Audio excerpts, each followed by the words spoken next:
Go ahead. Back, Yeah, guys. yeah, yeah. JB, what's the name of the podcast? Nigga, it's a pod named Kickback. A pod named Kickback. It's like a Tribe Called Quest. You say You the say the whole whole thing. yeah. Welcome to a pod named Kickback. Yeah, right there.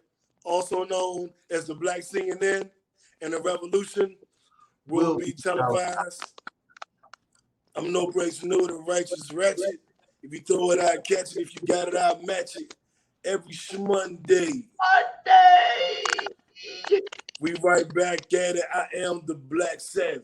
What up, what up, what up, y'all? It's JV Frank. I'm that gangster geek. Coming at you every Monday. Monday. Representing NWA Nerds with Attitude. Happy Monday, y'all. Welcome back once again to our social distancing kickback. Man, JB, so we took a walk today around the complex, then around the other complex. We walked JB dog, our dog, the family dog, Sky, shout out to Sky. It got some fresh air, it got some exercise, and we noticed there was a lot of niggas driving. Like every time he's walking, like, damn, another car coming? Damn, another car coming? Where the Niggas fuck is out. Niggas act like Atlanta open. Yeah, like where the fuck are these people going? But then I remember what happened last Sunday. I took a drive to the store to pick up some shit, and I drove by the park right by our house, young, and like the park was so fucking packed. It was so many people out there that the parking lot was full. Like the shit was lined up on the road. I'm like, my God, man. And then you look in this park and there's no social distancing. People are out there with grills, walking back and forth, doing whatever. If not for COVID-19, it would have been a really glorious and picturesque, image. But I'm like, Jesus Christ, y'all. Yeah. Niggas don't give a fuck. They just like, I'm gonna do me. It's real bad out there, young. That's why we in the fucking house and we still social distancing. But we'll get back out. We JB, at some point we gotta start doing the show regular again. I don't know what that point is, but yeah, I mean we'll give it another little bit and see what's going on, and then we'll probably be. I mean, you and I have been very, very, very, very quarantined. You know what I'm saying? So yeah. we just gonna have to keep an eye on shit, and then we'll see what it do. You ready to get into it? Yeah. Oh, what was I gonna tell you my story? Yeah, go ahead. Damn, I forgot it that quick. What was it about? You didn't even start it, so I don't know. Damn. It'll come back to me. We talking about walking around the quarantine. We was talking about it had something to do with women. Damn. Well, was it related to the story that you told me earlier when we was walking? Yeah, but it wasn't quite that. But it was related to it. It had a funny angle. But I can't remember it, so fuck it. We'll come back to it. Fuck out that John, huh? Yeah, hell yeah.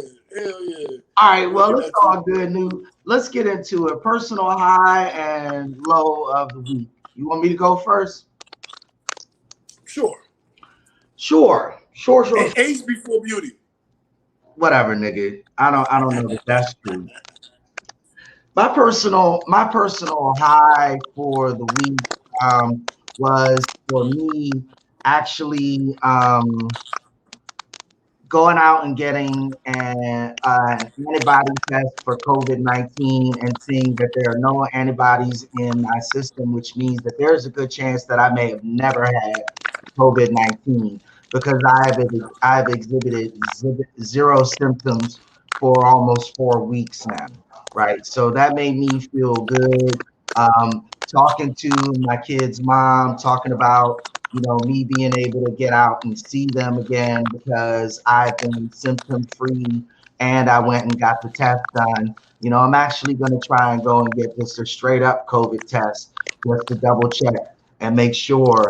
But, you know, being able to end social distancing, but the proper way, having demonstrated the lack of symptoms, having taken the test, you know, proving that I'm on point, that to me is a personal high, right? Now, Okay. Okay. a personal low for me has been this bullshit that's been going on in the media lately with Donald Trump and his so-called Obamagate scandal that he keeps fucking talking about. So let me geek out for y'all just a second. I know it's early, but real quick. So for those of you who've been living under a rock, Obama has been pushing this whole Obamagate scandal. Supposedly, Barack Obama violated U.S. law and overextended his executive privilege. Now, the facts are that what he did was what every motherfucking president does during their administration and what Donald Trump himself has done several times during his administration. Because it is an executive move, they're trying to make it look like it's illegal. This is classic deflection. It's all over Fox News. I fucking hate it, new. It's pissing me off. And it gives you an idea of the quality of the week I had if my low for the week is some bullshit that Donald Trump did. That means you had a pretty good week then. Pretty fucking good week. Pretty fucking good. Like being able like talking to their mom about seeing the kids again, like that's a big fucking deal. Like that's a big deal. Yeah, hell yeah. I FaceTime JB's kids early in the week. Shout out to RAK. Hit them on FaceTime. They were like, Uncle no, and they had moved and showing me their house on FaceTime and just, you know, seemed to be in good spirits, you know what I'm saying? And just tell me about different games they're playing and different stuff they're doing. And it warmed my heart. Those are my god kids. So they're JB's kids, but they're my god kids. And so Goddamn right. it blessed me to be their godfather, and it just felt great to see them. All right, New, let's get into I might change my high of the week. My high of the week, well, since you brought that up, I use another one. But that was probably my high of the week. So, I mean, what's wrong with that, nigga? Yeah. I just want to have us have two different things. I bring up this. I did a podcast. I did a live last week showing people, it was titled How to Start a Podcast During the Pandemic. And I talked about, you know, how to start a podcast, what apps you should use, what an RSS number is, finding something you care about that you're willing to talk about weekly that you won't, you know, get tired of talking about, finding somebody you won't get tired of talking to. You know what I'm saying? Divvying up your roles on the podcast and making sure, you know, you do what your job is assigned and making sure you promote. Because you can have the best podcast in the world. If don't nobody know it exists, it means if a tree falls in the forest and nobody's there to hear it, do it go boom?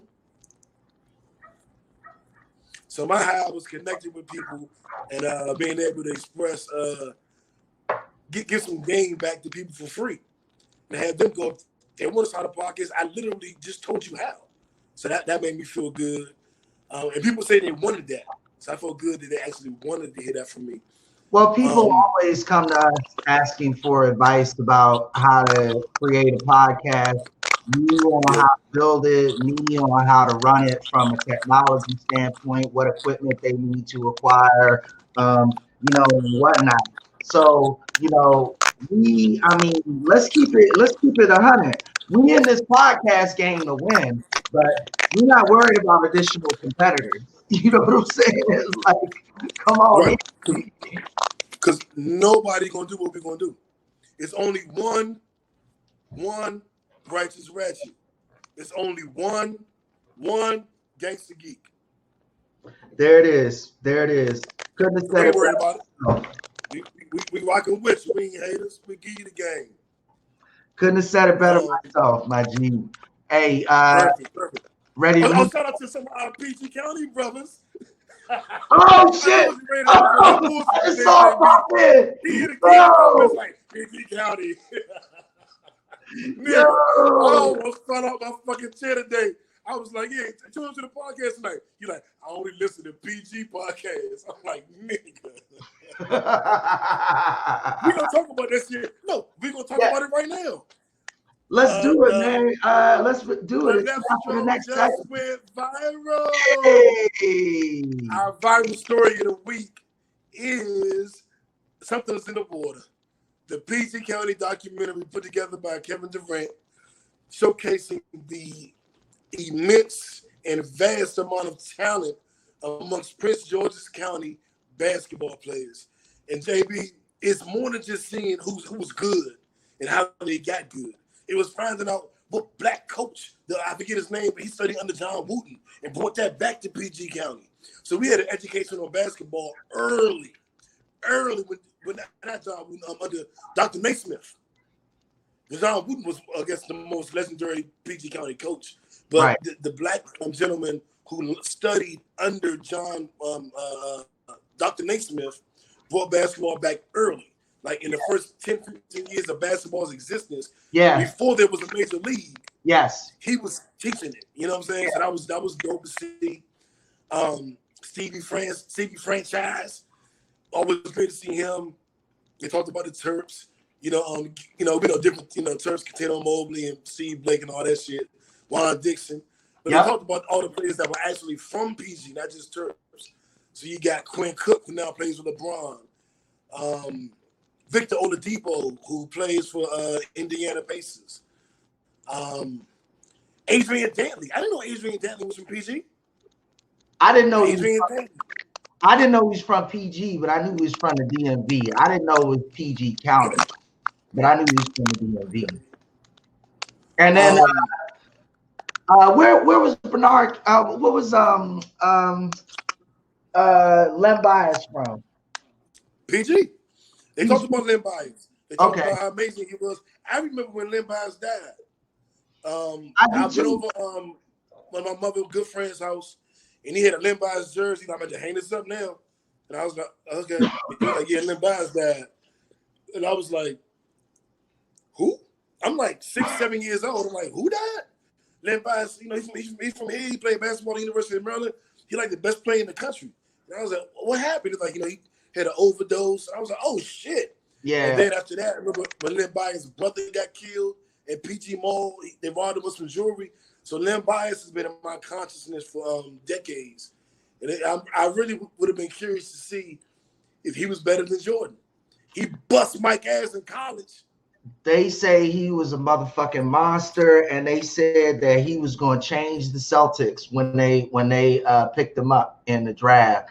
I remember my dad like actually being like legit fucked up when Len Bias died. Like I remember my dad my dad is like Superman, but I remember him shedding a tear or two when he found out about Len Bias. I mean, you gotta look at what was going on in PG at the time too. Like it wasn't just that Len Bias died. Like all of us had niggas we knew who was fucked up in that coke and that crack game back in that was the cocaine 80s, man.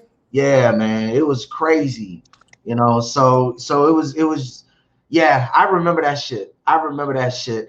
I actually couldn't find the series on Amazon Prime. So what's that? It's on Showtime, but if you have Amazon Prime, you get Showtime free. Right. So what's the name of it? Because I think I was fucking up the name. Something in the Water. Something in the water. Hey, Caddy Mac. I know you know. I think it's called Something in the Water. Confirm that title for me, Mr. PG, if you wouldn't mind. I believe it's called Something's in the Water. Something's in the Water. Okay, I'm gonna check that. And that's funny as shit though, because that's what they used to say about PG Ball back when we was coming up. They'd be like, God damn, like PG niggas must be something in the water, Right. Quinn Cook, who's playing with LeBron and the Lakers now, said 6 niggas on his high school basketball team all made the NBA. 6 niggas from one high school team. That's crazy. Made the NBA. That's crazy, yo.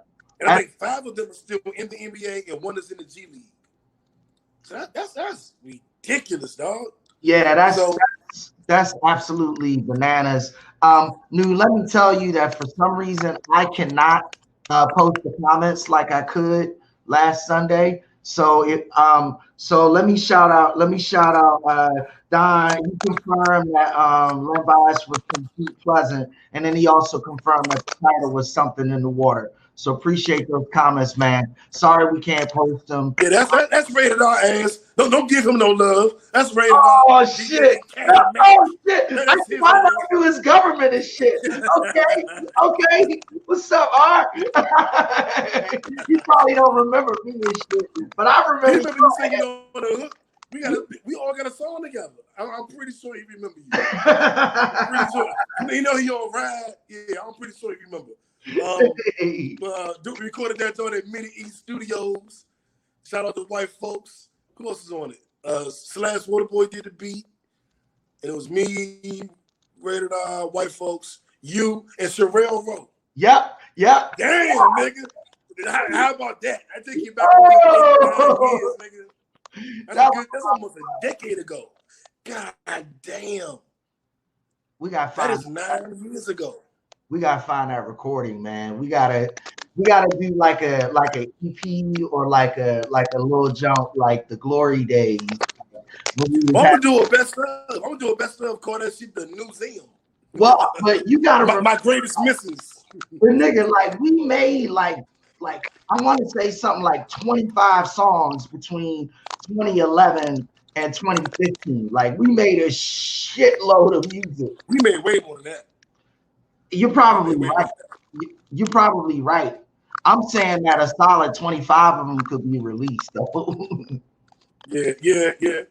I'm gonna do a best of. I'm gonna call them my greatest misses. You know, niggas got the greatest hits. I ain't got no hits. I'm gonna give you my greatest misses, but it's gonna be good as shit, though. I ain't mad at that. You ready to keep it moving, young? Yeah. What else we got? All right. Well, he said he remember you, JB. I told you that shit. Do what? He said he remember you. He remember you, nigga. Oh, okay. That's what's up. All right. Let's get into the Bible segment, young.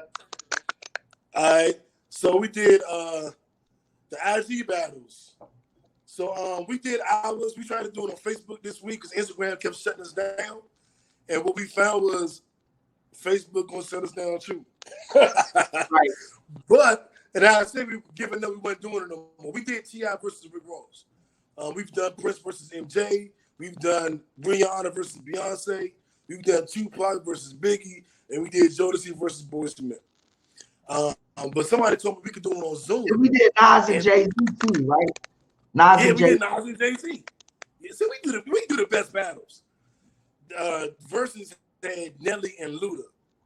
And Nelly had no internet, no Wi-Fi. And it wasn't close because Luda just got a decade of dominance, dog. Like Luda was the biggest selling Southern artist ever. Yeah. And he held it for 10 straight years. Yeah, he was a monster. Nelly had big hits, but Nelly's catalog just ain't deep enough, it ain't long enough. Nelly needed to battle somebody who had a shorter career. Like when everybody was telling me that, we should do 50 versus Snoop. I'm like, Snoop got way too many songs. Yeah. 50 needs to get against DMX or something. Somebody with a short career span, because that's why it was so hard to find somebody to battle Snoop. But I think I'm gonna make an executive decision this week, JB. What about like Snoop and somebody like LL Cool J or somebody like that? I think it would probably have to be something like that. LL just announced that he wanted to battle. I think it was Snoop. It was Snoop. That's literally what it was. Snoop, but I thought it should be Snoop versus Lil Wayne. So they don't run out of songs and shit. Like it's enough songs that it could be Snoop and Lil Wayne. I don't think And LL I is think Snoop. going to run out of songs, though. I don't think LL is going to run out of songs. Right. So that's not bad. We'll figure out. So I think I want to do something to commemorate Native Tongue. So I'm looking at maybe Tribe Called Quest and De La Soul. We do that shit this week. We'll figure it out. But I'm thinking something like that. That's something to look forward to. You know what I'm saying? You could do Tribe Called Quest. Oh no, LONS doesn't have enough hits to stand up to Tribe Called Quest. But I was thinking it had to be De La Soul. I think De La Soul and Tribe, Rakim, Big Daddy Kane. I think I want to do a throwback, man. So we'll see on our Zoom. We'll see. We'll figure it out over the week. Y'all can always vote in our Facebook group. We'll figure it out. Yeah, that shit. That'll be fun. That'll be fun. Speaking of, the Nelly Luda battle, it was good. They were showing love. They was bigging each other up. So that's always cool. You know what I'm saying? But it just wasn't really. I don't really fuck with Nelly or Luda like that. So I was like, this is nice. I love to see Black Kings showing love. Like, nigga, you're amazing. And what you did was great. I like that shit. I'm all for that. Because there's too much division. You know what I'm saying? Right. But what I listen to, I it ain't get me going. You know what I'm saying? That's real. That's real. I respect it though. I respect it. And just in looking, so we got the battles. We'll do our next battle on Zoom. So the kickback battles have not ended. We're actually going to do another one this Friday at 9 p.m. Yeah. That'd be our club time, baby. I know. We'll be turning up like a motherfucker. End of them battles. Oh my God, man! That nigga new speech be slurring and shit. And, let's play this song. and I'm all like on the corner of the camera and shit, like over here. It'd be great though, yeah. It'd be a lot of fun. Be a party. That's my version of the club now. Like that's my version of the club. Our battles on kickback battles on Fridays. That's real. So we'll be doing it on Zoom. So what we'll do is we'll just post a link on Facebook and everywhere else, and you'll just click it, and no more copyright. There it is. Boom. Boom. So JB, the ESPN put out it's the 74th year of the NBA. I think they were gonna wait for 75 to do the top 75, like we did the top 50. But since we're starring for news and sports, they did it this year. So the NBA put out their top 74 players in NBA history, and the list was interesting. I had issues with the list, but I also thought they got certain things right that I just knew they wouldn't. I'll give you their top 10. They had Shaq at 10, Kobe at 9, Tim Duncan at 7, Bird at 6. Yeah, I'm about to pull it up right now. Will Chamberlain at 7. I got it right here, New. Oh, good job. Okay. I got it right here. Hold up. Shaq at 10. So Shaq is Kobe at 9. Hold up. Let me fix it real quick so everybody can see it. Okay, boom. So Shaq at 10, like you said, Kobe at 9. 8 was Tim Duncan. So 7 is Will. I'm assuming 7 is Will.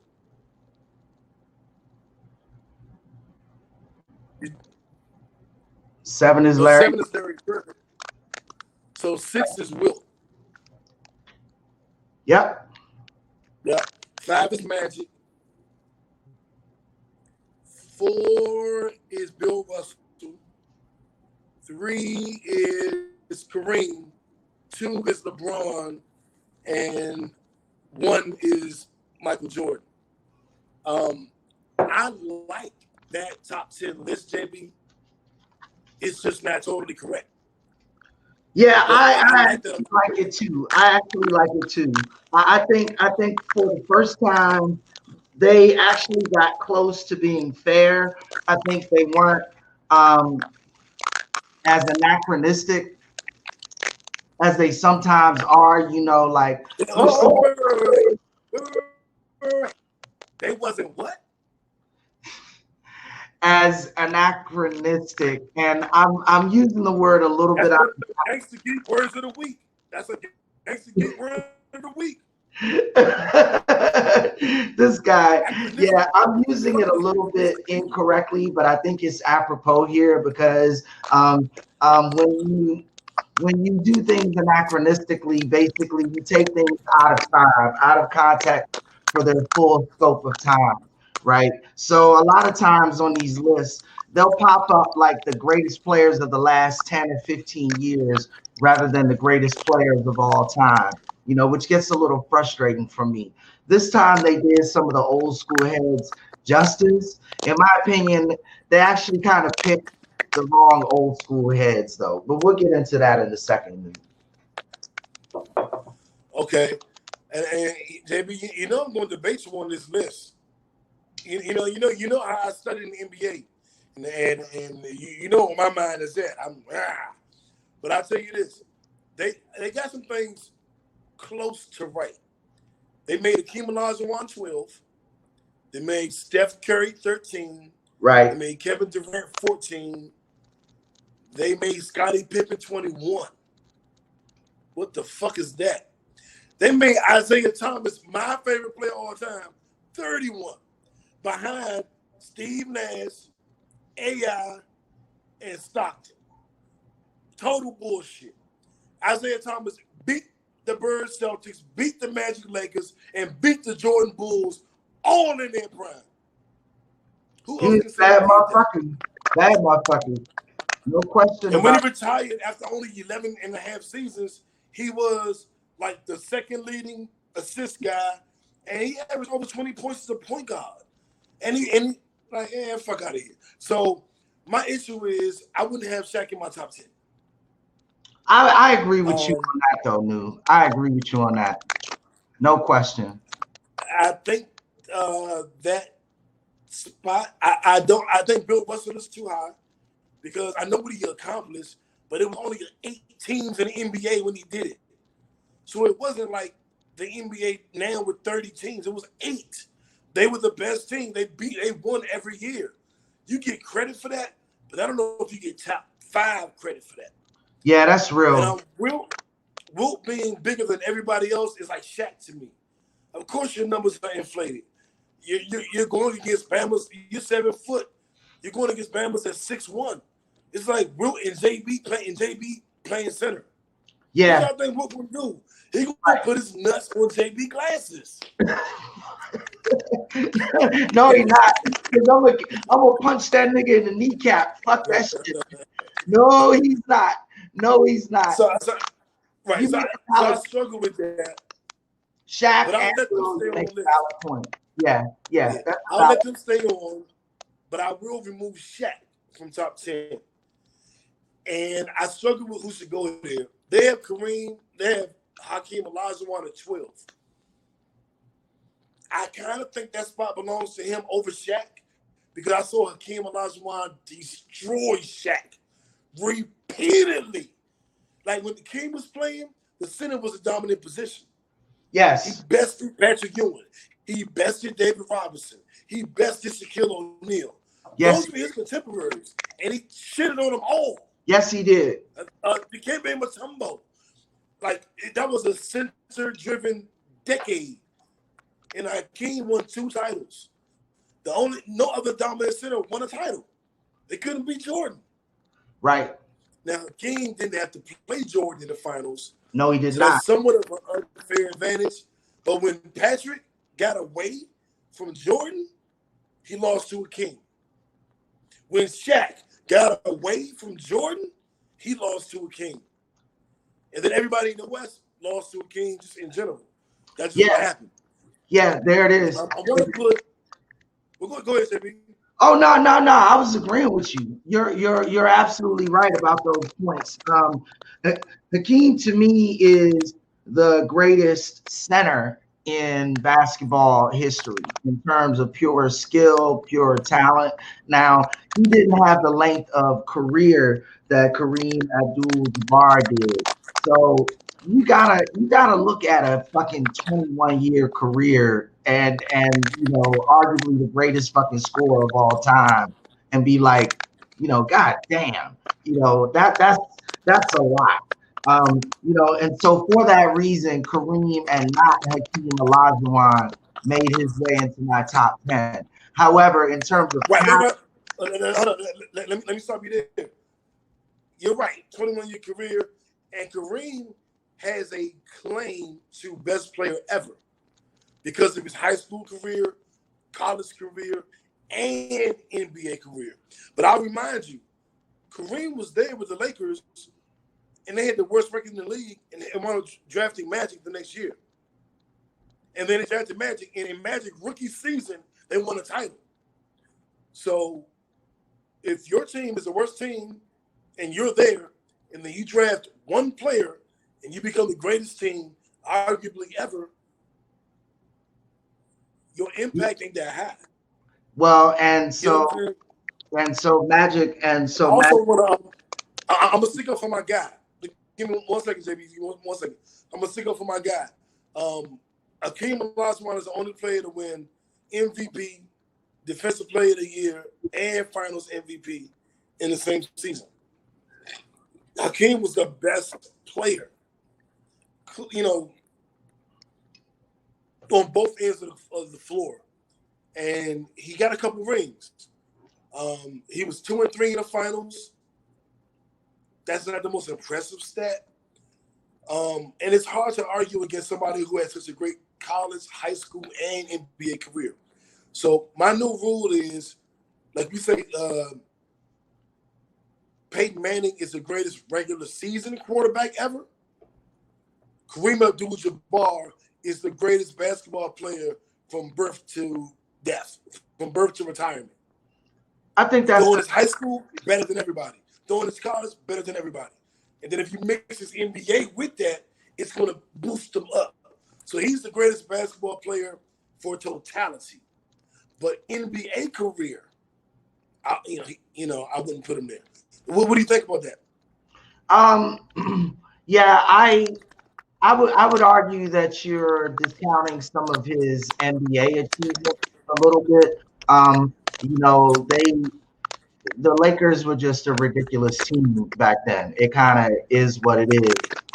But with that, you can't really sleep on him holding that points record for a long fucking time. I forgot who it was who actually broke it when they did broke it. Nobody broke it. It has not been broken. Oh, it hasn't been broken yet. Okay, so that's a lot. That is also a longevity thing.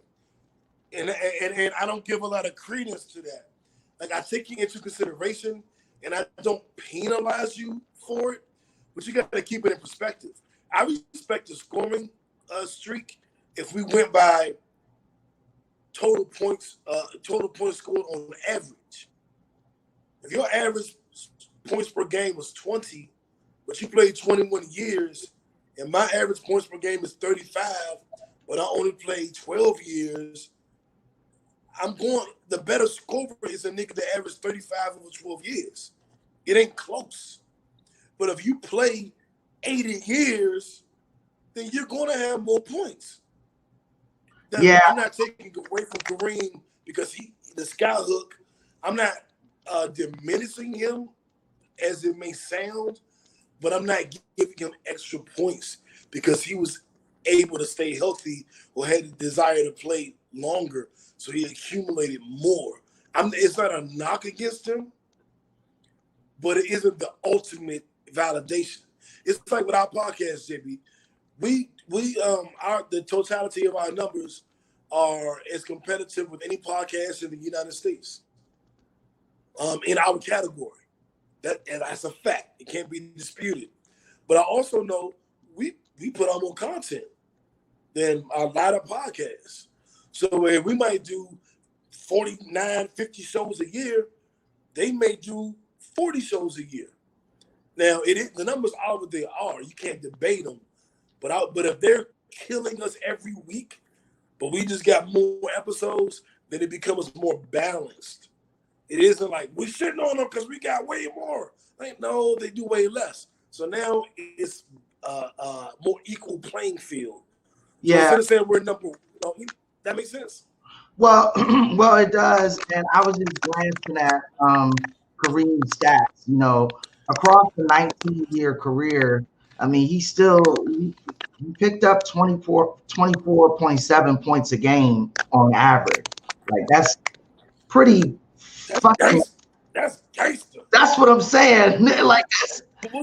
What's his top average?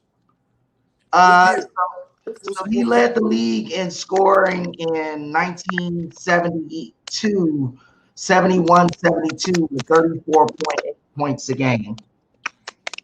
That's the only year he led the league in scoring? No, he led the league in scoring for 2 years. He got the scoring title in 70 and 71 too with 31.7 points a game. But see, Jordan led the league in scoring like 12 years. You know what I'm saying? So that's more remarkable a feat. Yeah, there's no huh? Go ahead. I said so no matter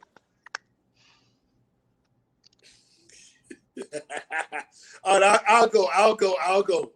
Nope. Now I got the hiccups. No matter how Jordan led the league in scoring way more years. So it doesn't really equate. Because no matter how great a scorer you're supposed to be, if you only led the league in scoring twice, number one, I'm not saying that Kareem was better than Jordan. I will never, ever say that, you know, because I don't believe that. Kareem snuck into my top 5 because of his scoring and the consistency of his scoring. He averaged 24.6 points a game across a 19-year career. He won rings. He did amazing things, and that's why he made it into my top 5. Also, I don't think he snuck into it, JB. He earned it. He should be in the top 5. Yeah, he's number 5 for me. That's not the debate. Okay, then we're not debating then at all because that's yeah. I think we're on the same page there. And the page is that Kareem is definitively not the greatest, but he is one of the greatest, right? Thanks. There it is. Boom. So why don't you give us your top 10, yeah? And then I'll give him my top 10, or how you want to do it. Okay, and I got to do this because I had a hard time reconciling this. So I have Isaiah and Akeem Olajuwon tied for 10.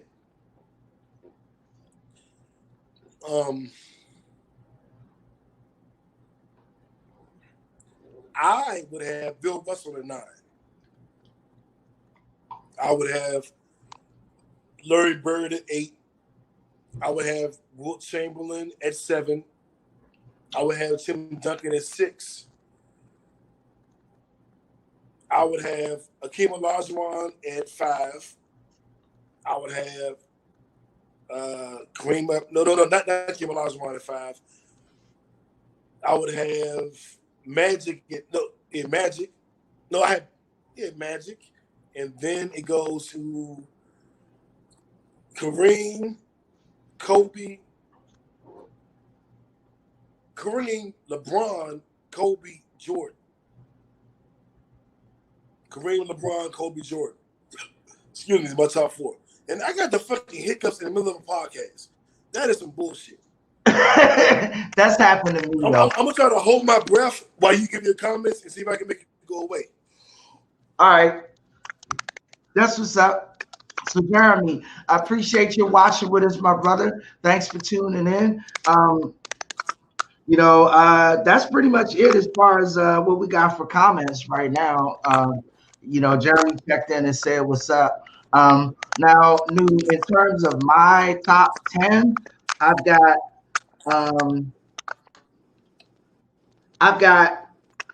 Charles Barkley at number 10. I've got Oscar Robertson at number 9. I've got Bill Russell at number 8. I've got Tim Duncan at number 7.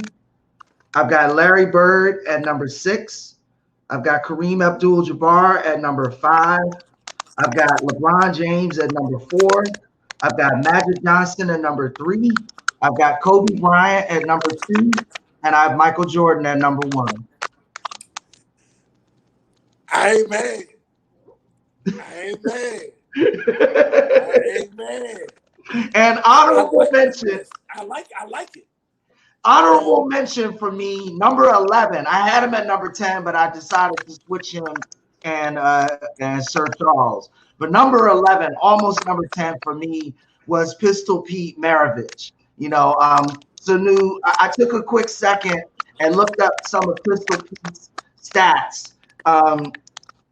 He had a very, very, very, very short career. He played during the time. Hold up, I'm looking at it now. He played during the time where there were far fewer NBA games, which kind of makes his stats a little more exciting to me because there just wasn't as much scoring in the league during that time, especially with guards. So he changed the game. 1971 to 1980, this man averaged 24 points a game. He averaged 5 assists a game, which isn't amazing. But what made him so amazing is the time at which he played and the way that he played. Like, because Pistol Pete, he did the no-look passes. Yeah. He was the first nigga doing like the 2-step crossovers and the no-look passes and that kind of shit, you know. And I think it's a little different with him because he had a relatively short career in the NBA. Like I say, he fit in that wedge between, the Wilt Chamberlains of this world and the Julius Irvings of the NBA. You know what I'm saying? He was a superstar in that gap. But he created this transition because he was a white guy who could do all of this crazy shit with the ball. You know what I'm saying? He was like White Chocolate, Jason Williams. Exactly. A globetrotter. You know, a globe.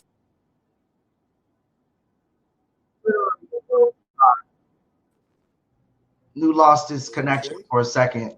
You lost your connection for a second. Yeah, I'm back. That was me? Yeah. Oh, I thought it was you. I wanted to blame it on you. No, I'm still here, my G. I ain't going nowhere. Anyway, so that's my top 10, dude. I don't know, man. All right, I will say this. Go ahead. There were a few things that I disagreed with. They had my man Isaiah Thomas at 31. They had him behind Steve Nash, Allen Iverson, and John Stockton. Total fuck shit. I got Isaiah Thomas. Like, he beat Bird, he beat Magic, he beat Jordan. Fuck you talking about? I mean, you got Jordan, Bird, and Magic in the top 10, but the nigga that beat all of them, the only nigga that beat all of them ain't on the list. When they did the top 50 players of all time, Isaiah Thomas was by himself. It was another Piston in sight. There were like 3-4 Bulls, 7-8 Lakers, 10-12 Celtics, but Isaiah's on there by himself. 4-5 76ers, 2-3 Wizards even. Where would you put him? By himself. Where would you put him? But he beat everybody. Where would you place him? My heart says 10. My mind says 12 or 13. Yeah, I was going somewhere around the neighborhood of like 12 myself, honestly. Really, I appreciate that. Thank you. I appreciate that. Because niggas shit on my man. I remember that one game where he scored like it was something like 12 points in like 10 seconds or some shit. Like he was like, "We need a boost, we losing." So it was in the NBA Finals against the Lakers. Yeah, one ankle. Yeah, broke his ankle. He just like made up the lead that the Lakers had by himself. Like I was like, what? And for the record, it was like 24 points in 9 minutes or something. It was. I'll look it up, but it was ridiculous. Yeah. And on one ankle. Yeah. It was. He didn't even play the next game. That's why I think they lost the finals. He didn't even play. He couldn't play. His ankle was so fucked up. That was it. I agree with that. And that's the game they cheated. But it gave Kareem the phantom foul. But whatever. They should have three-peated. They should have been one of the only Lakers, Celtics, Bulls. They should have been one of the only 4 teams to have three-peated. But they robbed us. They robbed us. And that's a fact. Y'all can hate on Zeke all y'all want. JB, let's switch from sports before everybody get mad at us. Because they're like, I didn't tune in to hear y'all talk about sports. That was minutes. Well, it was fun as fuck for me, but yeah, you're right. Me too. All right, let's move on to WTF, my G. And this is truly a what the fuck story of the week. Like, this motherfucker is crazy. So we got a couple what the fuck stories of the week. Yeah. This couple of them. This first one is batshit though, Lou. The first one, so a man was arrested in Bibb County, Georgia. Why you gotta be in Georgia? Yeah, this man was arrested when someone inside of the homeless shelter called the police on him because he was apparently having intercourse right outside of the homeless shelter. The police came by and found that the man was having sex with a dead body that had been dead for, as the police said, quote, for a while.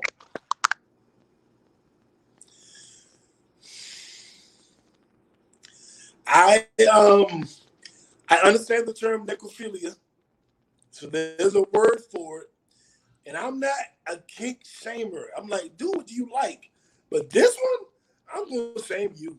I'm gonna shame you. Why are you fucking dead bodies? Why are you doing it? Clearly dead. Like, she didn't die while they were fucking. Like, ew, man. This shit turns my motherfucking. My mind is telling me no. Like, I could not do that. I get freaked out by dead bodies. Like I don't even want to touch a dead body, let alone fuck it. Like, my nigga, she must have been like the baddest bitch in the homeless shelter. He been trying to get her, or maybe they were in love, and I was just, I don't know. I'm not doing it.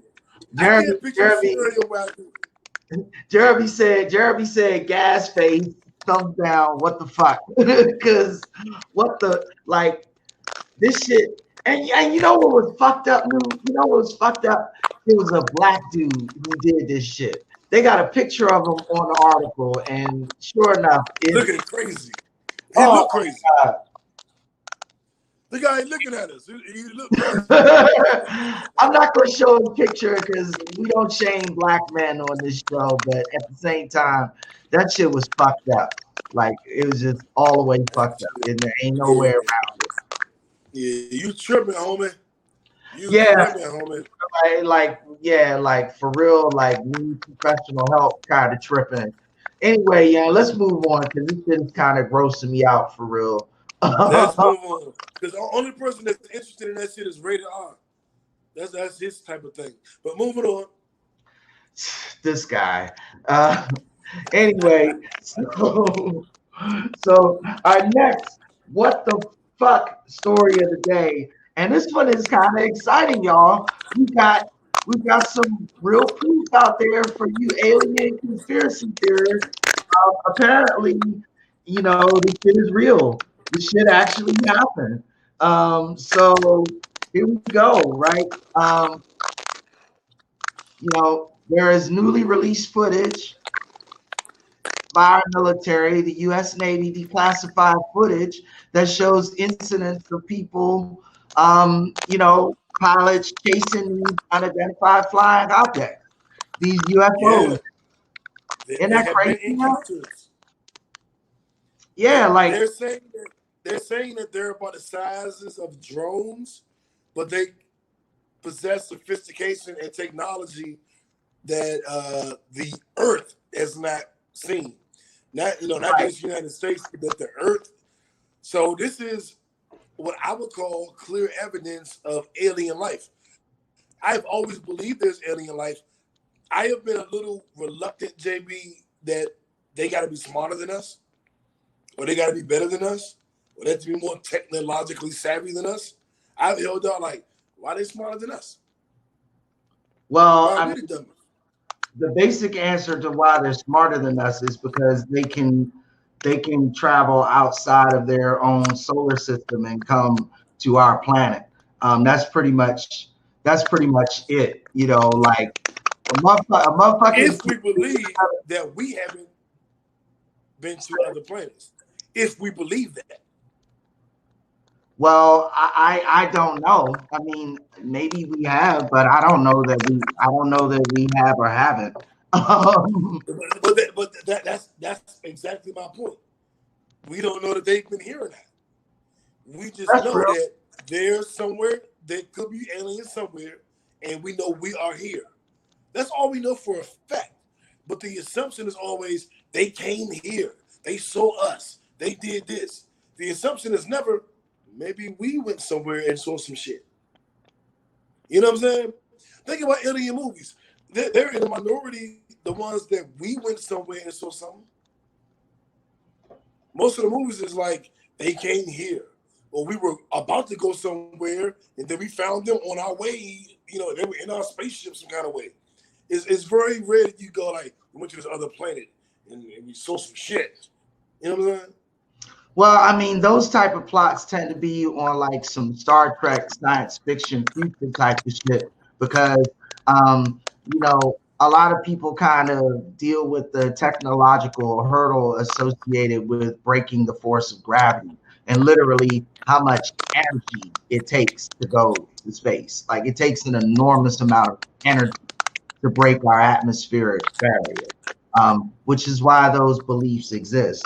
I'm not really convinced one way or another. I will say this, the photos are very, very intriguing, you know, because this shit like the shit in the video is clearly not doing something that an aircraft would do, you know, even a drone based on what drone technology is today.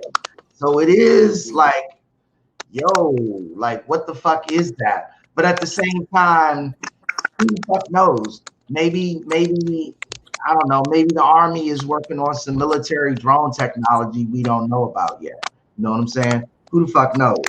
Quite possible. They wouldn't communicate with the Navy. And they released it. This is my real question, JB. Why did they let us know? Why are they letting us know? There was no reason to declassify that information.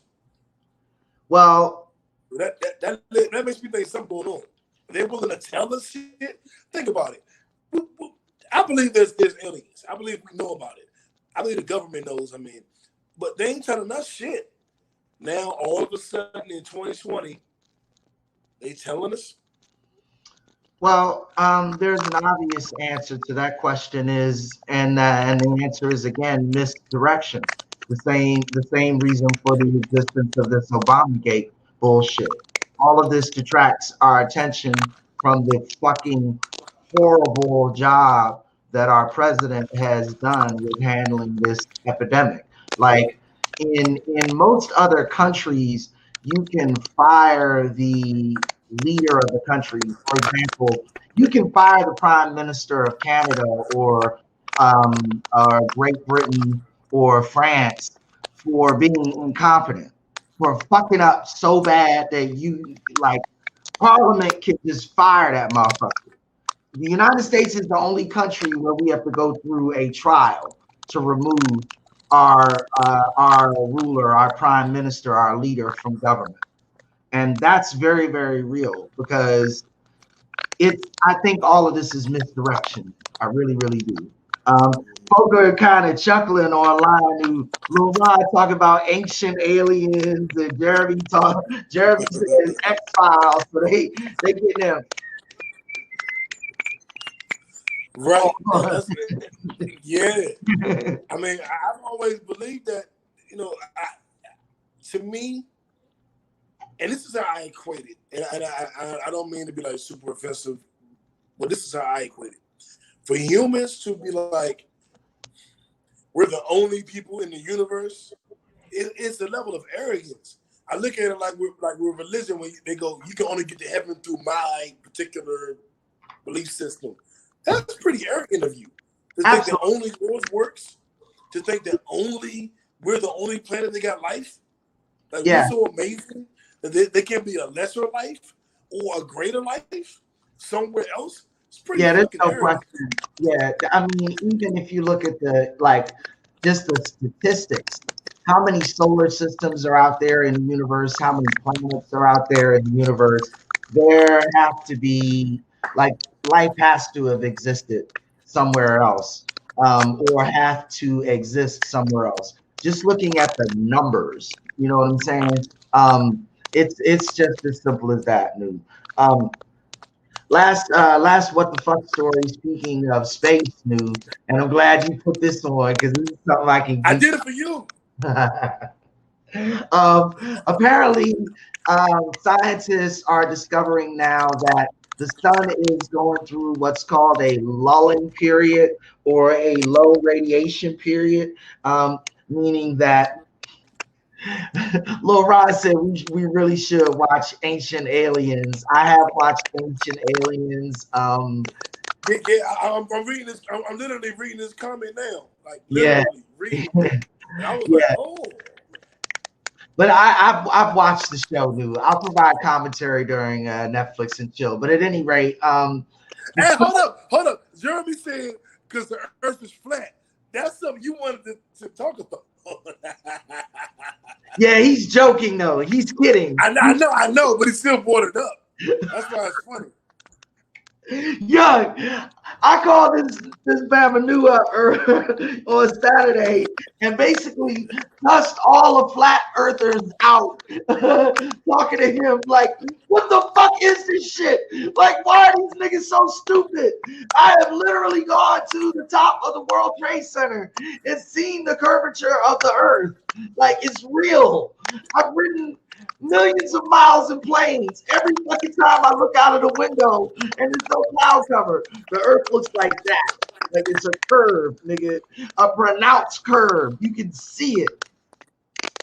So yeah. Anyway, I'm not going to get into that, but the sun is flaring a lot less than it has, and statistically, according to patterns, a lot less than it has in hundreds of years. The last time that this happened was during the so-called mini ice age between 1625 and 1850. This was the ice age during which the American Revolution happened. The revolution in France happened, the French Revolution happened, as well as the Irish potato famine happened. And all of those moments in history can be attributed to this ice age news, which is why they're looking at this so crazily right now, because it literally destabilized society the last time that it happened. You got to think that the mini ice age was a big part of why the Americans won the American Revolution, because the freezing of the river and the fog that freezing created allowed Washington to escape Valley Forge across the Delaware River into Trenton, New Jersey, back in the winter of 1776. Moreover, during that winter of 1776, roughly 10% of Britain's military population was killed due to smallpox and other diseases, whereas George Washington had the foresight of inoculating his troops, thereby saving them from smallpox during that winter. Big fucking deal. Big fucking deal. Number one. Number two, the famines in France and the Parisian bread riots during the French Revolution was because farming was in great decline due to the coldness of the springtime, the planting season, and the sprouting season for food. So in 1789, which is when the French Revolution started, that is one of the coldest winters in Paris, right? Then there was the bread famine, and then the bread riot in Paris when the Queen of France famously said, well, let them all eat cake. Of course, she didn't know what the fuck was going on. She and Charles I believe it was second, were executed, and then the French people took over. That also happened during this ice age. Moreover, the Irish potato famine of the early 1800s that killed over 2 million Irish people and caused the major migration to the United States during the early 1800s was also attributed to this mini ice age. Damn. It lasted for over 200 years. It was a bad time to be alive. Damn. Yeah. Okay. So that's why this is a big fucking deal. Yeah, this solar sun lockdown where the surface of the sun isn't performing the same. That's like the sun ain't working. Aliens is here. People fucking dead bodies.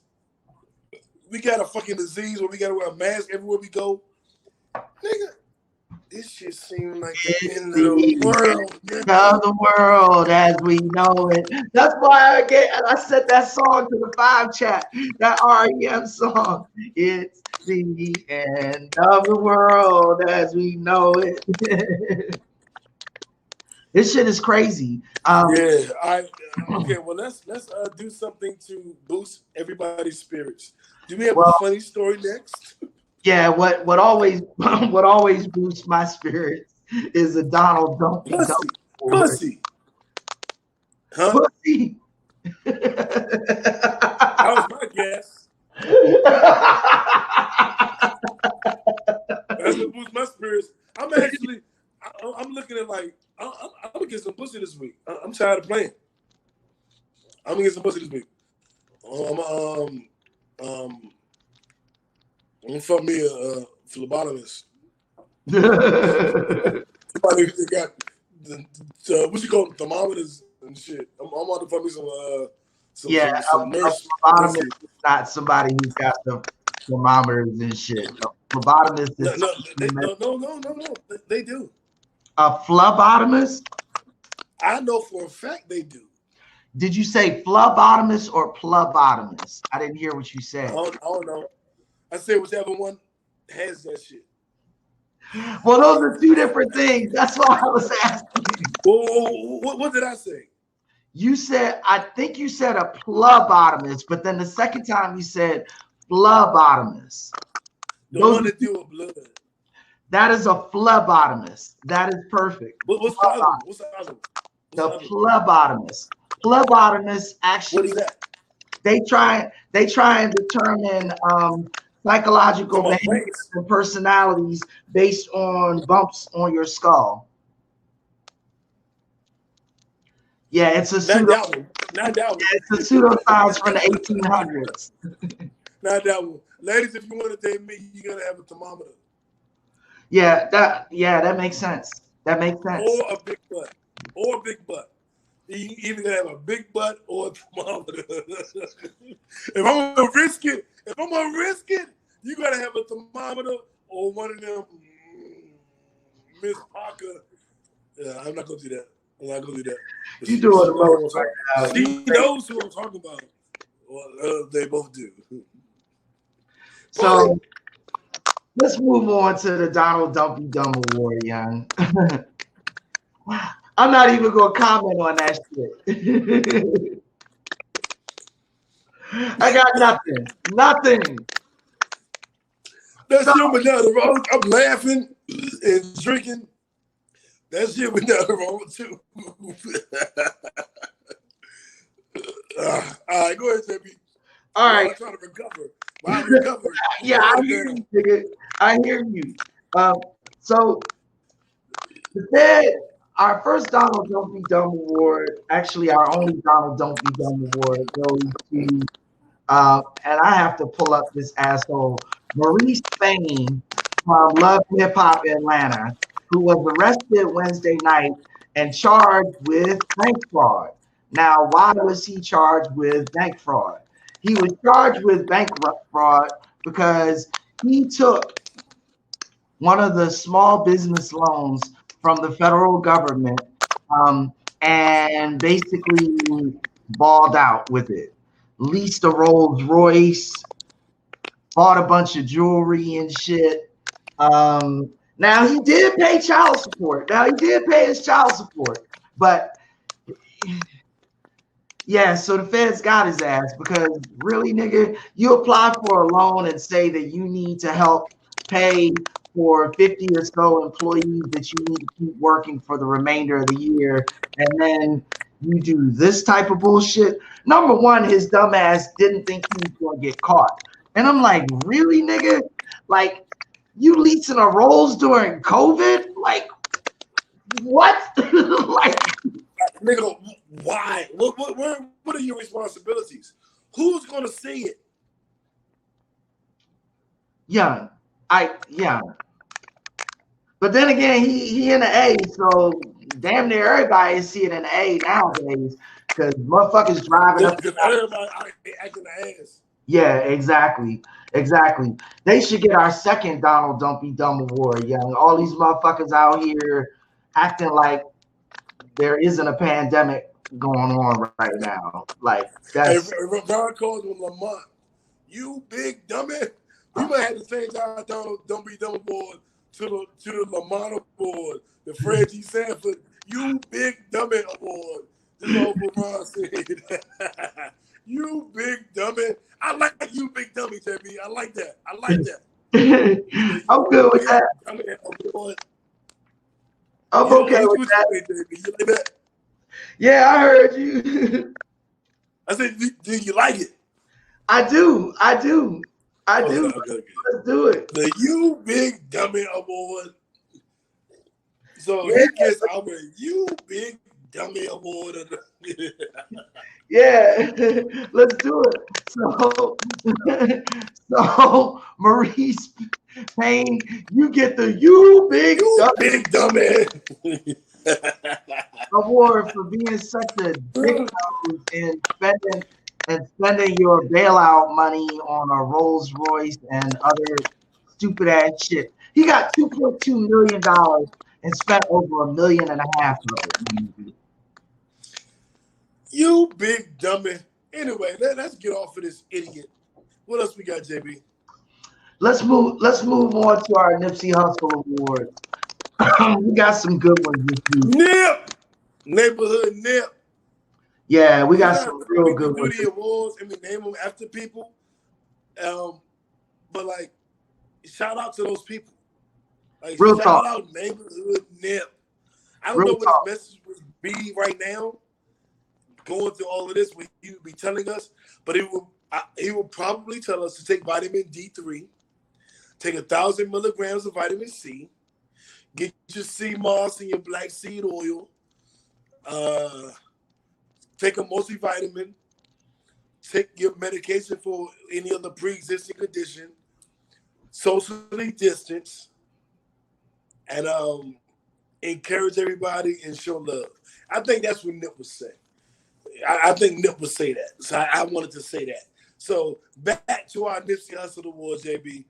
I think one of the other things that Nip would be saying right now is what Charlemagne the God said on his show, The Breakfast Club, and spoke out about you know, after this recent murder was released on media, Charlemagne, you know, and I'm going to say thank you for waking up. Welcome to the party, because we've been saying this for years now. But he stressed the importance of Black people going out and getting legal firearms so that they could protect themselves from those frankly are enacting genocide right now, because like it's not just the police who are targeting black people. This murder that recently happened wasn't from the cops. Ahmaud Arbery. Yeah, thank you for the name. Yes. It wasn't from the cops. It was from some random asshole motherfuckers. You know what? It's time for us to be able to defend ourselves when motherfuckers enter our houses, shoot us, and then get off on some bullshit because they were too fucking high or whatever to recognize that they walked in the wrong motherfucking house. You know what I'm saying? Like, we need to be defending ourselves. And see, the guy said that straight up. That's that bitch Amber Geiger. Right, I right, mean, shut her out because fuck her. right, But right. go ahead, JB. You know, so see, the guy stepped up and said we need to be doing that shit and protecting ourselves. And I'm with him on that. I agree with him on that. And that's why he gets forward. And the homie posted a video that shows you what kind of gun you should have as a homeowner in 2020. You know, and it goes into detail about, you know, if this kind of person breaks in or that breaks in, and what you should have, what you shouldn't have, what does work, what doesn't work. I'll post it in the comments and I'll post it in the Facebook group. We should all watch that so we can see what kind of weaponry we need. And I don't think I should have to say this, but I'm going to say it. We all need weaponry. Like our people, us, we should all be strapped when we go jogging, because niggas getting killed when they jog. Like, that's real.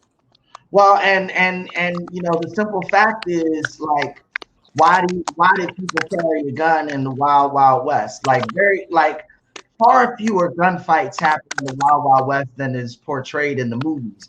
But that doesn't change the fact that everybody carried a motherfucking gun. Why did you carry a gun? Because motherfuckers might try and kill you. Motherfuckers might try and take your shit.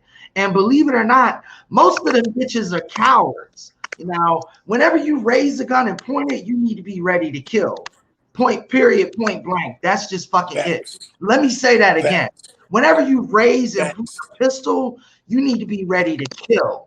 However, demonstrating your readiness to kill might prevent you from needing to kill somebody or being killed yourself. That is also a fact. So having the commitment and the ability to carry out lethal threat and protection of your own person is a deterrent. You know what I'm saying? Or protection of your community. I want to emphasize that. We got to protect our communities. Now, we got to protect our women. And I'm talking to the men right now. We got to protect our women and our babies and our little brothers. And sometimes our elders. Like the day where they can kill us and get away with it and they go to trial, I don't think if they kill us, it should ever go to trial. Yeah. I think they should be killed. And News said it. News says this. If they kill us, they deserve to be killed. Fuck trial. I said it. So Jeremy said, you know, you attack with the same intent your enemy is giving you. And I would add to that because I have no idea what intent an enemy is ever giving me. So when it comes time for me to attack, I am attacking, you know, I have lethal intent because that's going to end the argument. That's going to end whatever the fuck it is. And that's certainly going to end the threat. So fuck that. And that's what we need to be looking at right now, because that's just what the fuck it is right now. There's no way around it. Period. Point blank. You know. So yeah. Shout out to for making plain facts plain, but stating them clearly and openly. We appreciate and respect you for being staying woke. You know. Yeah, and our next award goes to my alumni, my fellow alum. We're going to give it up for Nick Cannon. Yeah. He just got his degree from Howard University, HU. Yeah. You know? Yeah. Don't fuck around with Howard. Howard is a very, very strong academic school. It's a solid HBCU. It is the HBCU that I applied to and was admitted to and was going to consider going to before I got into Harvard. But yeah, strong academic institution. Big ups to Nick Cannon for getting that degree. I fucking love it because he's already what, a billionaire now or some shit. Like Yeah. whatever the fuck, he is paid. Like he not getting a college degree for a job. You know what I'm saying? So shout out to Nick for showing our young people the importance of education by leading by example. You know what I'm saying? Yeah, and shout out to Nick for going to my personal alma mater. Like I don't take that lightly. I went to Howard. I feel Howard pride. I'm a motherfucking bison. And it's culture in it. It ain't just education. Even though the education is top notch. It's Puffy went there. It's Guru went there. I went there, nigga. It's pride.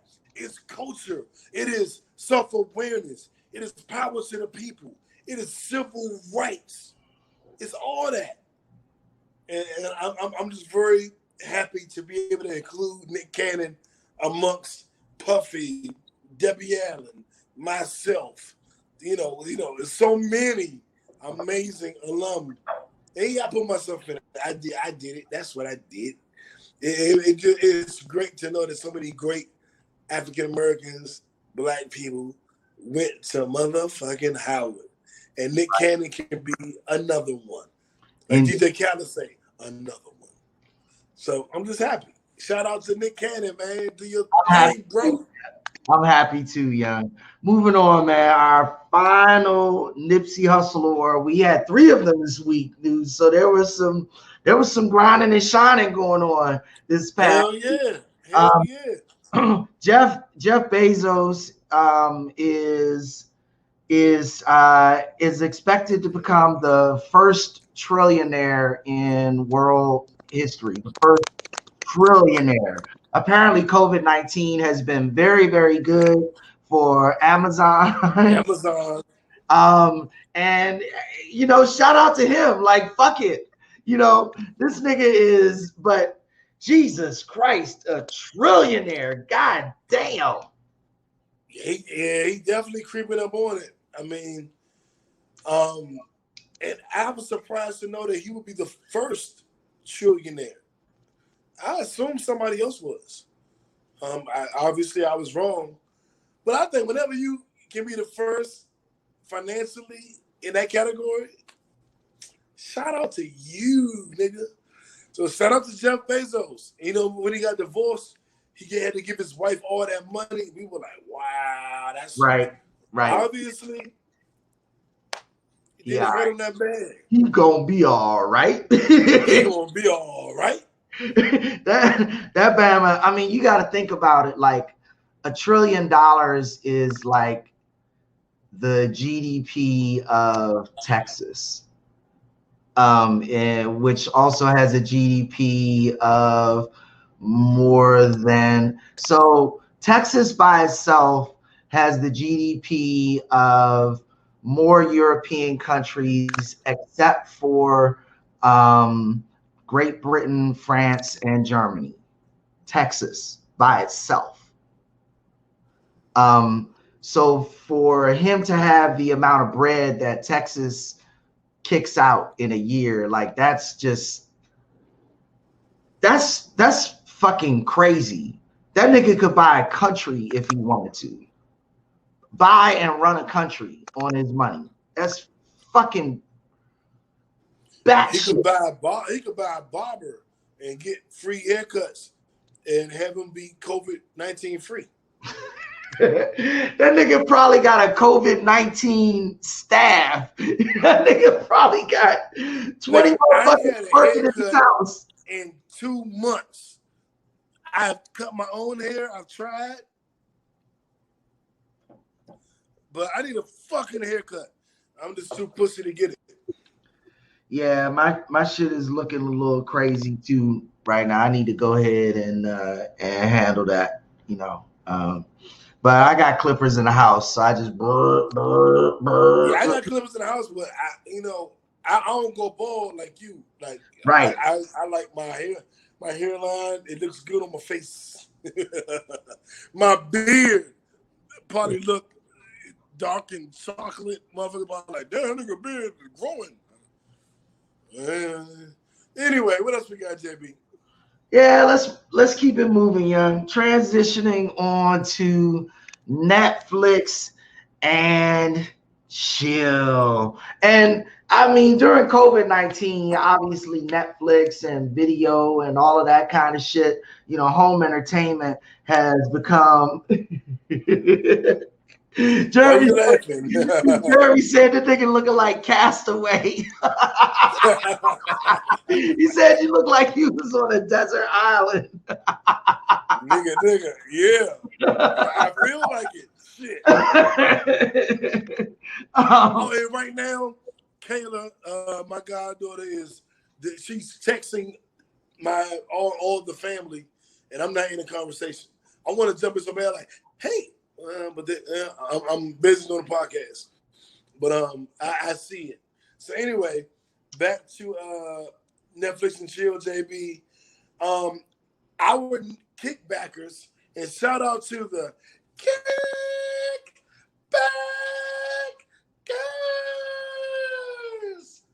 have been trying to get me on one of these reality dating shows so that I can find my Mrs.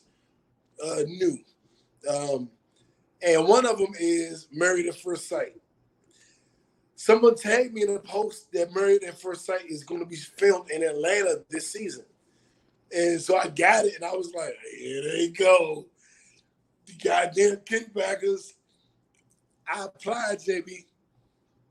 And I signed to my boy Coffee. Like, fuck it. Let's just do it. Like, yeah, whatever happens, happens. So if they pick us, we will be on Love at First Sight. That should be Married at First Sight. Married at First Sight. Well, so now let me break that down for y'all. So experts, psychologists, there are 2 psychologists and 1 pastor, and they look at your profile, what you want, what you're looking for, and they try to match you up with the perfect pair, perfect match or whatever. And then and then they put you together. And you get married. You meet the person on the date at the altar when you get married. Interesting. So they say, y'all, this is your match. You get dressed in your tuxedo. You walk down the aisle, and then when your bride comes out, you see them and meet them for the first time. Interesting. You're married. And then you go to, you kick it for like a week. You go on a honeymoon and kick it. And then you live together. They put you in an apartment, set up together for a month. And it's like a 60-day period. And then at the end of that 60 days, you decide if you want to stay married or get divorced. I think I'll win it. So is that divorce shit like an annulment type of shit, or are like you legit married and then you have to go through the whole divorce thing? You're legit married, but I think if you do I would rather be divorced is your choice. You're divorced or it's annulled or whatever. But it is a legal binding marriage to begin with. Interesting. But it seems to be easier to get out of legally because of the nature of the show. Yes, and so it's just, I don't want to be married anymore. You're out of it. It's not a long process. Shmee! I watched. What's up, Shmee? What up? Oh, fucker. I watched season 9 in Charlotte, which I think there's one more recent season, but the only thing that's on Netflix is season 9. Okay. So I'm going to watch one season. And I have, JB, told you and Shmee and the 5 and everybody else that I'm close with about my theory of a movie. Now, I'm not going to give it away here because I'm still going to do the movie. But it has elements of Married at First Sight. So, and the movie's based on a joke I've always made about how I would get engaged, how I would find my woman. So since it's not that different from the TV show, I saw it and was like, I wasn't throwing them back and, oh my God, they did it. Like, I could easily go to a woman and be like, I like you, you like me. Let's figure it out. Let's get engaged right now, married in a year, and figure this shit out. I could do that. I would be willing to do that. So if I get picked for the show, I'm going on, JB. That's what's up. That's what's up. Well, you touched on a couple of things that I kind of want to hit on. Number one, how interesting kind of dating and social interactions are during COVID-19, which is why things like Netflix and media and watching TV and shit is a good look, because it's a good way to still get close to people. The other one, though, that you touched on, which is even more interesting to me, is your movie idea and your concept of a movie idea. So I'm going to share with the Kickbackers one of my movie ideas. And this is something that I thought through. It's going to be a big movie. So I need to get good and rich first. I'm working on that. But once I get good and rich, then I'll have $200 or so million to make this movie. That's what I think will truly give it the proper justice. So Shmi, I know you're watching. Pay attention, because here's my pitch. 200 million. That's all we need. It'll take you 20 minutes to make that, with residuals and everything. So here it goes. So I want the movie to be about the five of us, like our crew, the five. But we're all like each one of the characters is kind of almost like a archetypal character, because I'm the geek in the five. But in this show, I'm not just like my normal geek self. I'm like a real, a big time geek.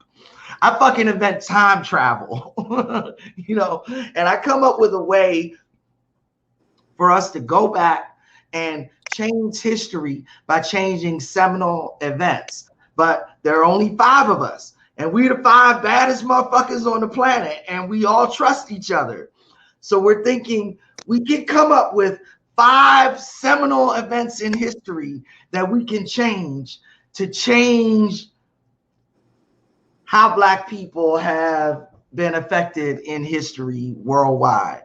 So we pick 5 different events, and based on our skill set, we pick who goes and changes each one of those events. So the story is like an ensemble, but parallel story combo, action, adventure, science fiction, ridiculous effects, and but that's my movie idea. Nigga, that could be a sequel. They could be 5 parts. Each movie is, represents a different part. Yeah, there's that too. It's really good. It could be a series. Pitching the contract to motherfucking Warner Brothers, we would actually probably pitch it as 5 movies, because that's 5 times the bread. Facts. All right, Shmi, you heard it. I've already got the concept. We just need a good script writer and some of the people So yeah, let's make that happen. And me and JB actually talked about this, and I have a few movies I'm not gonna say y'all shit about, because I'm gonna do them, and they're not $200 million budgets. But I just don't want y'all stealing my shit. However, I created a movie for the sake of the podcast. And in my movie, wait a minute, how do I want to frame this? The drink done got to my mind. You've been drinking. I've been drinking. And it was damn. That's the second time tonight I done totally lost my thought. Oh, okay. Got it. So it's a movie about different dimensions, different worlds. And in this one particular world, that you could become ruler of that world or god of that world. But only certain people live for certain periods of time. So you could live for 150 years if you of this one particular species, or I won't say species because that limits it. But of this one particular denomination, like certain people in every species were considered elders, and they would live to be like 150 years old. And everybody else would have a normal lifespan of 80, 70, 90 years. So you had to be one of those people that could live for 100 plus years in order to be considered a ruler. Now, there were several planets, but there was one planet, we call it Berthia, because that's a planet that birthed everybody. It's the origin planet. And the laws came from that planet. So if you were of this special tribe, not tribe, but of these special people within all of these different tribes that could live to 150 years, you could be one of those people that led the world. You could be God of the universe. And when you're God of the universe, because everybody else only lives to 60, 70, 80 years, you're basically doubling their lifespan. But you get to rule according to your rules only. Meaning you can come in and change everything. The rule could be if you're at 20, you get married and you get a job and that's what it is. You can come and say, we're doing that at 10. Or you can come and say, we're doing that at 40. Like whatever you decide. And it would be law for pretty much 2 generations. So it was, you got to be very careful about who you select because that's the law for 2 generations. That's, almost 200 years of that rule.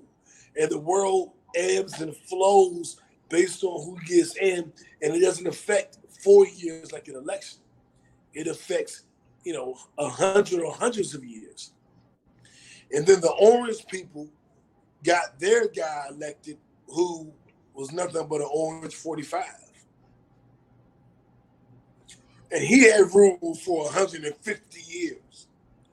And in his rule, we experienced hunger, starvation, disease that was passed through breathing, unemployment. Sounding kind of familiar. Sound kind of familiar, but it lasted 200 years. And now we had to bring somebody in that could fix it because we're on the brink of ending life. Like we're at that point, the sun is not working functionally. There are UFOs. Men are fucking dead women's bodies. Sounds allegorical. And then the protagonist steps in. And he's not going to beat you over the head with the, a biblical message or being a goody two shoes. And he's not as trifling as the current leader.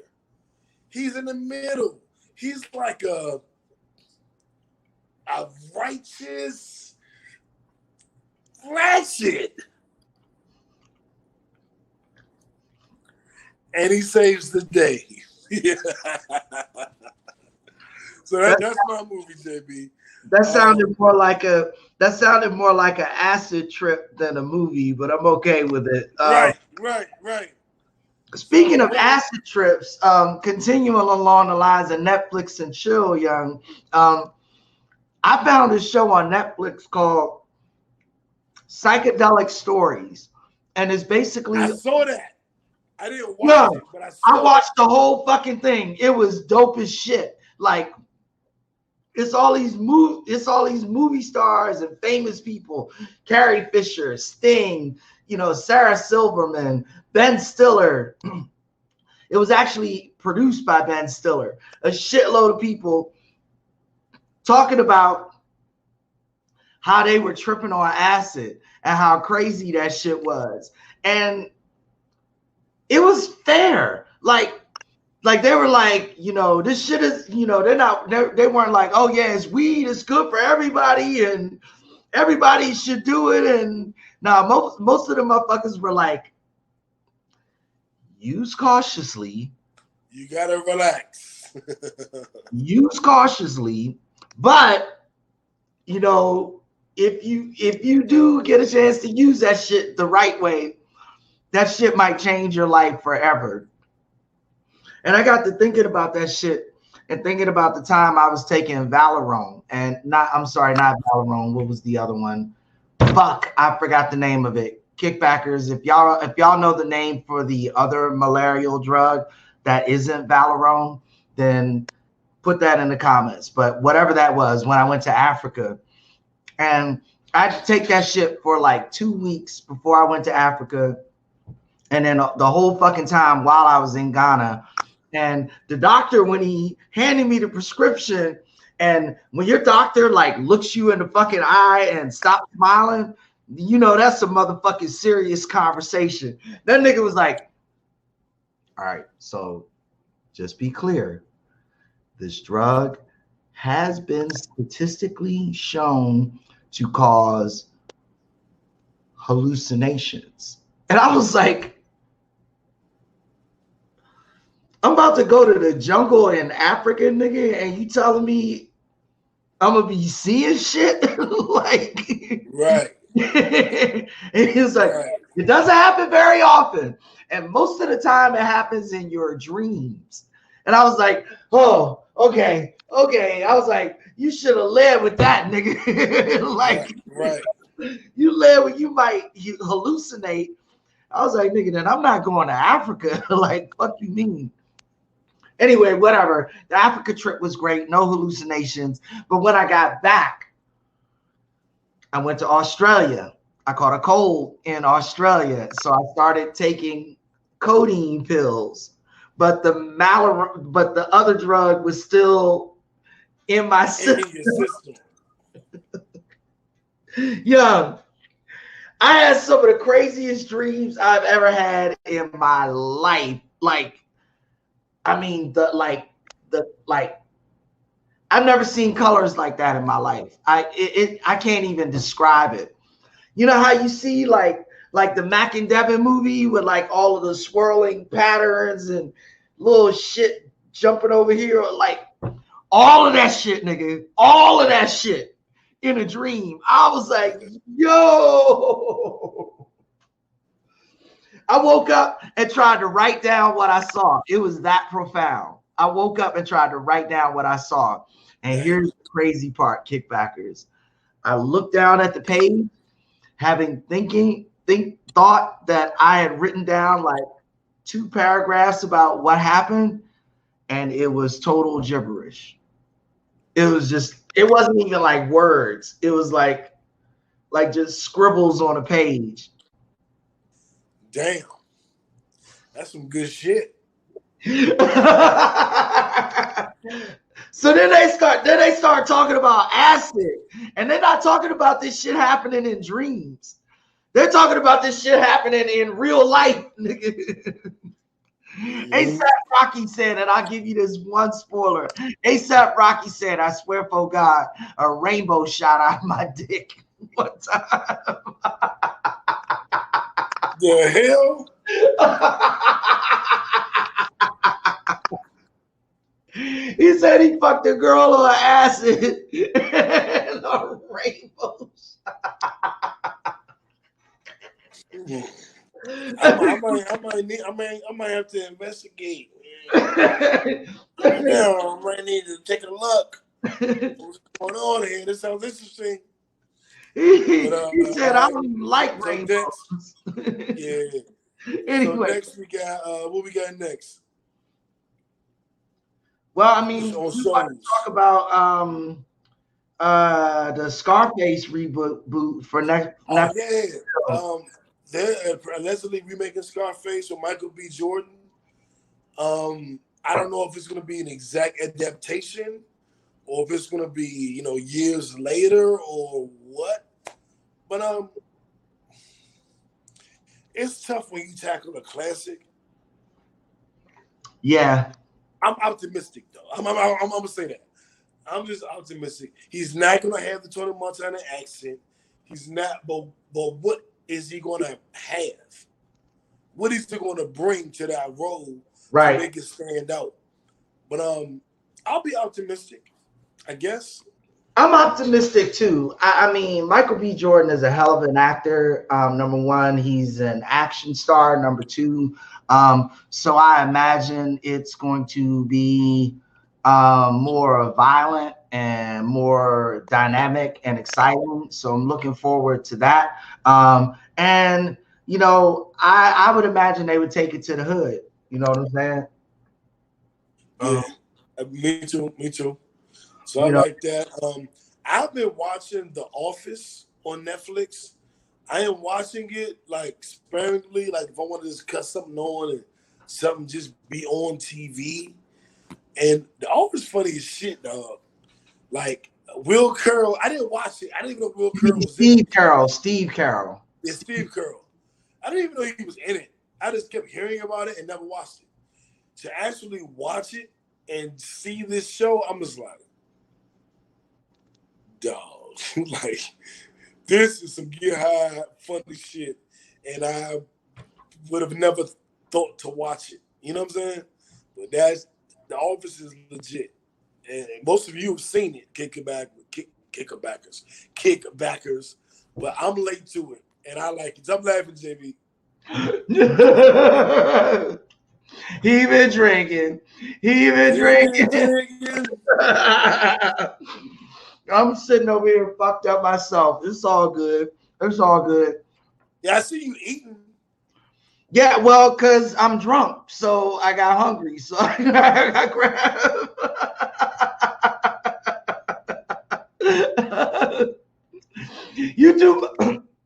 You do most of the talking during the show anyway, nigga. So it's all good. Anyway. Did you want to move on to Eargasm, or was there another Netflix show? The Last Dance, the last episode is tonight. If you're watching this live, if you're not watching it live, then the last two episodes were last night. It was a what do you call it? Binge, a marathon of all the episodes today, which is actually on in my background. So by 9 o'clock, I would have watched probably episodes 7 and 8, and watched 9 and 10 tonight. Looking forward to it. I've been deeply, engaged in this because the Jordan complex, as I call it. That's the reason that I have love for Jordan. Other than he played for my Wizards, I was not a Bulls fan. Me neither. But I respect the mentality. Yeah, I mean, yeah. That sounds interesting. That sounds like a good show. Jeremy commented and said it's dope. He's finishing that joint now, so okay. You got another fan out there. What is he finishing? The show you just mentioned. The comment literally just popped up. The show. Yeah. Michael Jordan show. Yeah. Well, no. He mentioned like Wolf of Wall Street type of shit. So I think it was the one. I honestly don't remember because I'm drunk too. But whatever you said before. You've been drinking. Yeah.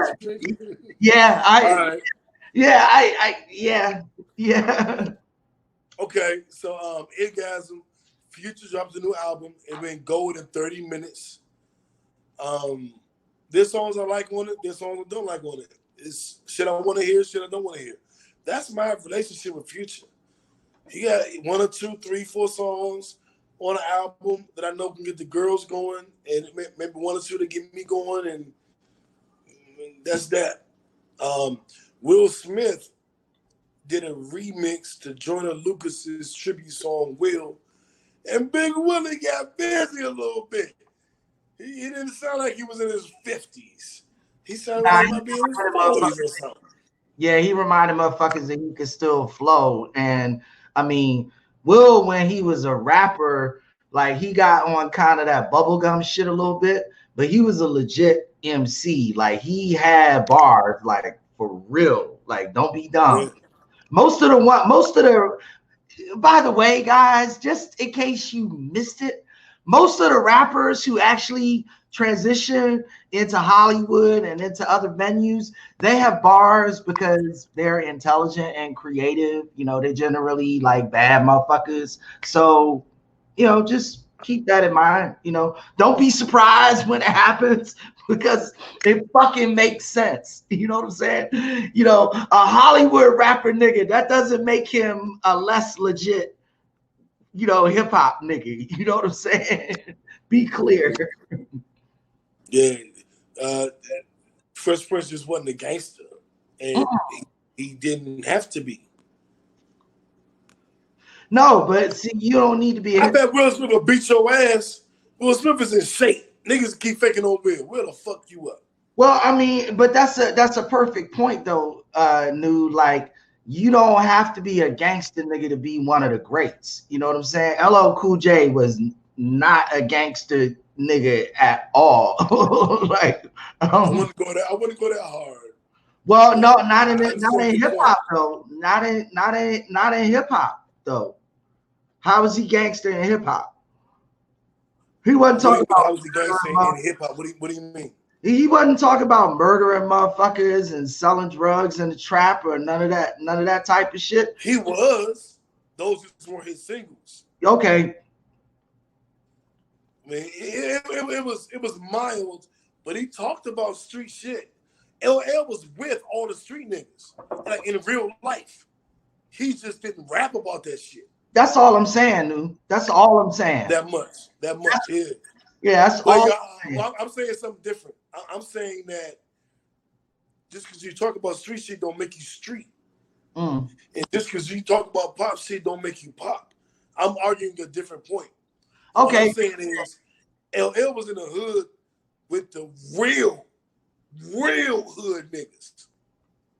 He just ain't rap about it that much.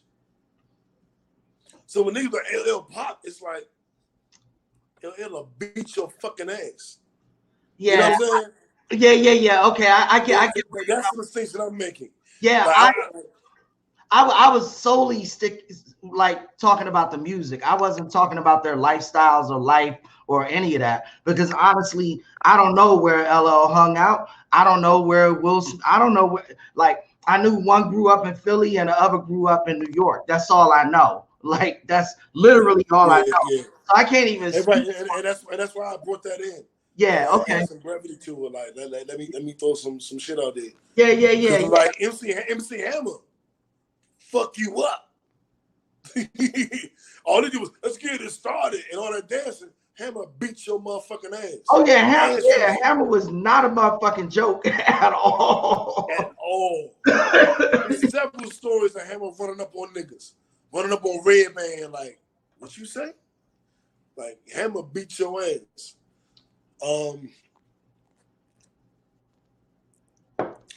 Jeremy said he always saw LL as the cook on Deep Blue Sea.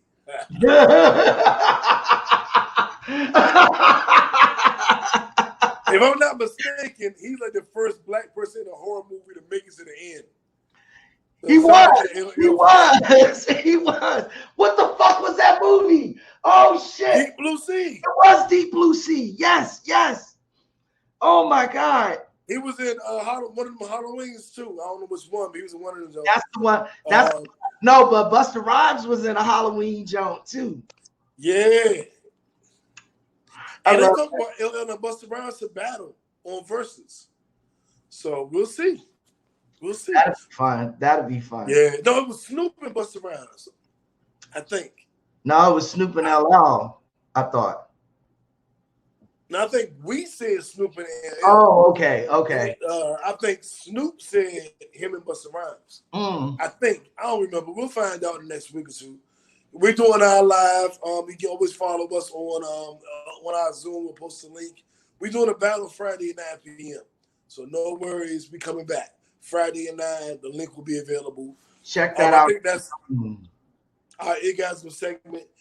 Be mindful that you can always download a Partner and Kickback playlist on Tidal, Spotify, or Apple Music, and we update it every Friday with new music.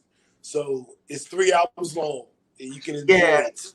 It's got a bunch of chill shit on it. I call it convertible music. You know what I'm saying? Like really, really nice, smooth. I wouldn't necessarily. I mean, yes, it's R&B, but you know, it's still nice though. You know, it's just nice, kind of like loud. I call it convertible music. You know, I call it Corona music. I hear that.